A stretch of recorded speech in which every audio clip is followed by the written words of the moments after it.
Disney's The Lion King is a surefire staple in anyone's childhood. After coming out in 1994, it became a quick hit, spurring sequels, television series, video games, merchandise, books, and of course, the recent live-action remake. It's a tale of tragedy, morality, and ultimately life, and has managed to stay with all of us. We've discussed theories about The Lion King on this channel before, both dark and downright crazy, but this video will be a bit different. Although it's common knowledge that The Lion King deals with heavy issues of morality, personal responsibility, and the dichotomy of good versus evil, the divide isn't always as simple as it looks. Time out! Let me get this straight. While some characters are obviously evil to the core, and others are as pure as can be, there are a lot of cases of characters falling somewhere in the gray area. After all, a character's flaws are what make them human, or, animals. So today, we'll be taking the characters of The Lion King and deciding where they belong on a scale from good to evil. And let us know in the comment section which cartoon or animated film we should analyze next. I'm Kyle with Wicked Binge, and this is Good to Evil, The Lion King. First up, we'll start with the character with the most gold in his heart, Pumbaa. Some of you may be wondering why we'd split them up from Timon, but for the purpose of this video, we're going to rank them as separate characters instead of as an iconic duo. Pumbaa, in Swahili, means to be foolish, silly, weak-minded, careless, and negligent, though we assure you that Pumbaa is not any of these traits in any sort of negative manner. He's first introduced alongside Timon when they save the lost Simba from a pack of vultures, where they then take him under their wings. Hey, Timon! You better come look! I think it's still alive! Both are outcasts, Pumbaa notably due to a foul odor he gives off that drives everyone away from him, which really kinda tugs at your heartstrings, especially since he remains so caring and optimistic. Hey, call me Mr. Pig! His bravery goes above and beyond also, and he proves himself by not only offering himself up as a juicy warthog to the hyenas when Simba is in need of a distraction, but also when he single-handedly drives away the hyenas, Shenzi, Benzai, and Ed in the final battle. What a guy. But above all else, Pumbaa is a character who's caring, positive, and loyal. Hakuna Matata! Next up is Rafiki. Obviously, one of the most iconic supporting characters from The Lion King, Rafiki is the sagely old mandrill who serves as royalty for the Pride Lands. During Scar's first attempt to overthrow Mufasa, Rafiki stopped him, and then went on to forgivingly tend to his wounds and heal him. We'll get to Scar's morality soon enough, but we all know enough about him to know that finding it in your heart to heal this guy would make you a better person, or monkey, than most of us. Now, one could argue that Rafiki is incessantly cryptic. His way of imparting wisdom onto characters such as Simba is to simply bombard them with clues and metaphors in a way that would irritate the most patient of people. Well, I know who you are. Shh, come here, it's a secret. However, we can't be too harsh on his teaching methods as they've ultimately been successful time and time again. Next on the list, close enough to his counterpart, is Timon. You may be wondering why we put Timon further down the list than Pumbaa, and while it was a hard decision to make, we definitely have our reasons. Look, kid, bad things happen, and you can't do anything about it, right? Right. Wrong! Timon is also fundamentally a good character. He too saves Simba from the vultures and helps distract the hyenas with his rather hilarious hula dance. He and Pumbaa both represent the found family that Simba needs away from Pride Rock and away from Scar's manipulations and all-around danger. There are only a few minor reasons why Timon ranks lower than Pumbaa on this list. One, he does have a tendency to be a little self-centered. During Can You Feel the Love Tonight, he's more concerned with Simba potentially leaving their gang than his chance of newfound love and happiness. He's also known for stealing some of Pumbaa's plans and claiming them as his own, proving he's not quite as smart as he thinks he is. Maybe he'll be on our side. That's the stupidest thing I ever heard. Hey, I got it. What if he's on our side? But ultimately, he's still loyal to Simba and Pumbaa, and has a good heart all the way through. Next up is Gopher. Despite having a rather prominent role in the later television series Timon and Pumbaa from 1995 to 1999, his role in the film is quite minuscule. To be fair, he doesn't have much of a chance to be either good or evil, so we're actually going to give him the benefit of the doubt. His role is that of an informant for Zazu, and he alerts the Hornbill to the Hyenas invading the Pride Lands. In a special release of the film in 2003, he's chased as Simba tries to pounce on him. I mean, you have to feel for the little guy. I mean, he's just trying to do his job with this unruly lion cub trying to catch him. Next up is Nala. Nala is next in line here, and from here on out, our ratings get a little sticky. The lions, as a class, are decidedly morally gray. Mom, can I go with Simba? Though we, as the audience, root for Simba and the good lions against Scar, the good lions aren't necessarily so good themselves. After all, they are technically dictators of the Pride Lands, though we'll discuss this more when we come to Mufasa. In our opinion, out of all the lions, Nala has the most good in her. She's brave, stands up for herself and for Simba, and is a loyal friend even after Simba's supposed death. It's like you're back from the dead. In encouraging Simba to come back and claim the throne that is rightfully his, she is, in theory, planting the seeds that lead to Scar being overthrown. Of course, he's immediately replaced with another lion dictator, but Simba, at the very least, doesn't allow the other lions in the pride to starve. On that note, we'll move on to Simba himself. As a cub, Simba is undoubtedly arrogant and cocky, boasting to anyone who will listen about how someday he will be the ruler of the Pride Lands.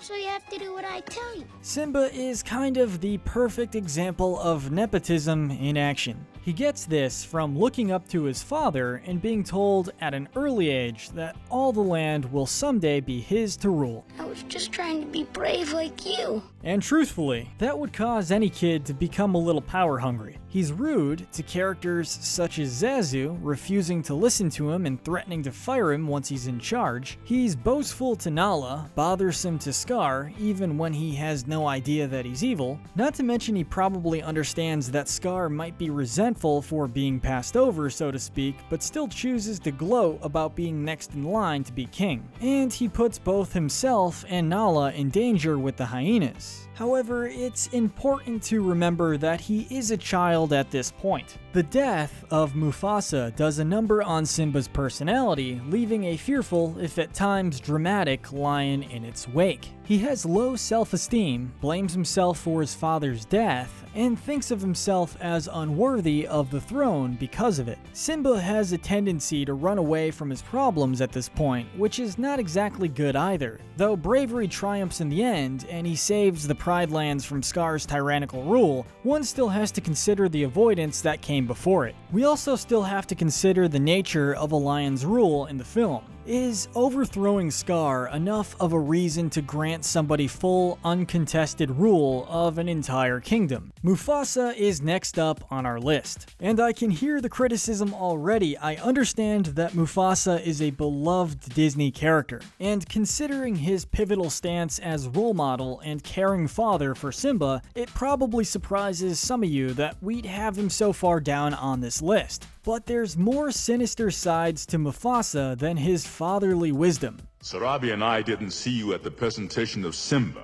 For starters, we still have to acknowledge that the lions are running a dictatorship and Mufasa's reign is concerningly dark for a supposedly quote-unquote good lion. Since the film focuses primarily on the lions, we don't get to see much of the cruelty up front. However, it's clear that at least the hyenas are starving considering it's mentioned almost constantly. Are the rest of the animals going hungry too, while the lions take, if you pardon the pun, the lion's share? It's also important to note that lions are carnivores also. Mufasa is quite literally eating his subjects, who he, prior to eating them, expects to come bow down to the newly born heir to his regime at the beginning of the film. We are all connected in the great circle of life. Now, we can't fault them for eating animals, given the fact that they need to survive, obviously, but it seems very cruel to demand that they be your loyal subjects as well. Another point to make about this regime follows from one of Mufasa's most iconic lines. "Look, Simba, everything the light touches is our kingdom."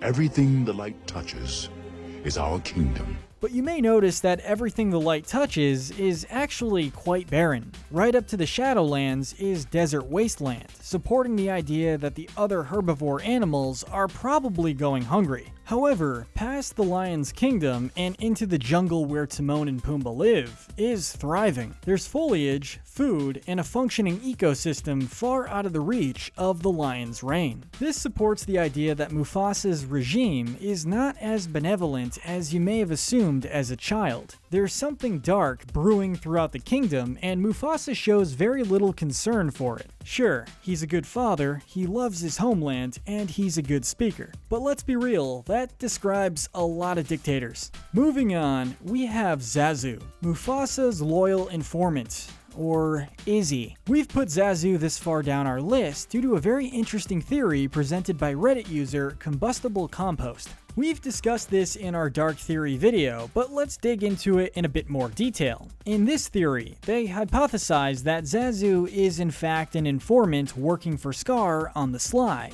And there definitely seems to be some evidence supporting this. Zazu does not support Simba inheriting the throne for a multitude of reasons. As the king's brother, you should have been first in line. He feels that Simba is too spoiled and doesn't have what it takes to be a leader, a sentiment that he echoes repeatedly. His lyrics in the song "I Just Can't Wait to Be King" include, "You're shaping up to be a pretty pathetic king with an attitude like that." And then also, "If this is where the monarchy is headed, count me out. Out of service, out of Africa, I wouldn't hang about. This child is getting wildly out of wing." However, Mufasa doesn't share his concerns and instead allows Simba to terrorize him, even using poor Zazu as a prop for Simba to practice pouncing on. Pouncing lesson. When a cocky Simba threatens to fire him once he becomes king, it must have all become too much for the Hornbill to handle. Well, in that case, you're fired. Though Scar and Zazu are only ever seen in conflict, Scar's plot to become king may have been tempting as an alternative to Simba. As for proof, well, the Hyenas only ever torment and tease Zazu, even as they attempt to kill Simba and have ample opportunity to attack the Hornbill too. And when Simba is lured into the gorge below the wildebeest, Zazu is not minding him like he's supposed to. Instead, he is with Mufasa. Could he be serving as a distraction from Scar's plot? Notably also, in the Norwegian version of Be Prepared, Scar mentions having undercover agents. Since the hyenas are held in contempt by the lions, who could he possibly be talking about who is in league with both him and Mufasa's inner circle? Surely he can only be talking about Zazu.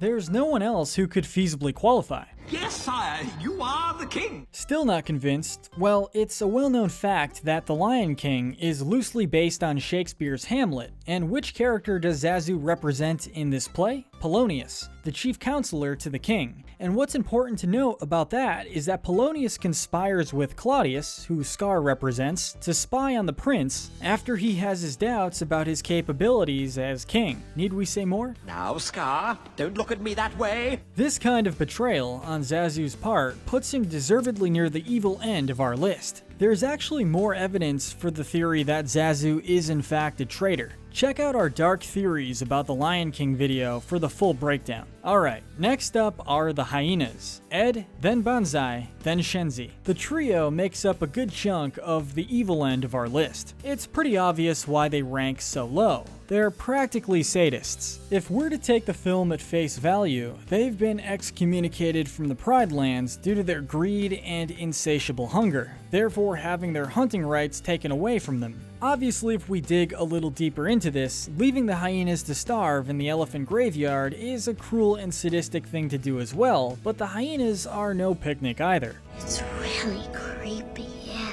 They brutally attack Simba and are willing to kill and eat him despite the fact that Simba is a child. They're also cowardly and untrustworthy, hiding the fact that they never hunted Simba down from Scar. He's as good as dead out there anyway. and the hyenas eventually eat Scar, so it seems as though they don't really care who they eat. To be fair, we'd argue that Ed is the least evil, but likely because he clearly doesn't have the mental capacity for it. What do you think, Ed?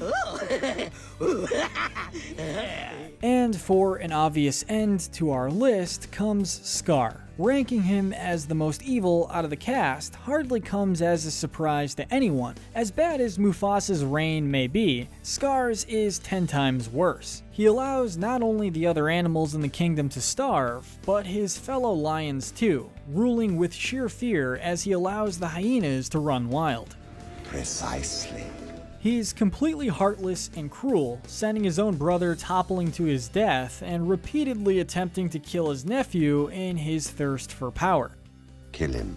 If there's any good in Scar as a character, it's hard to see under all the evil. In Be Prepared, his rule is even compared to that of Nazi Germany, as the hyenas marching reference fascist propaganda. However, speaking of propaganda, can we even take Scar's evilness at face value? The dichotomy of good and evil in The Lion King has already been shown to be skewered. We as the audience are encouraged to root for Mufasa and the good lions despite them being dictators. As James Clark Ross discusses on deriving morality, Scar's takeover could also be read as anti-socialist propaganda. I'm surrounded by idiots.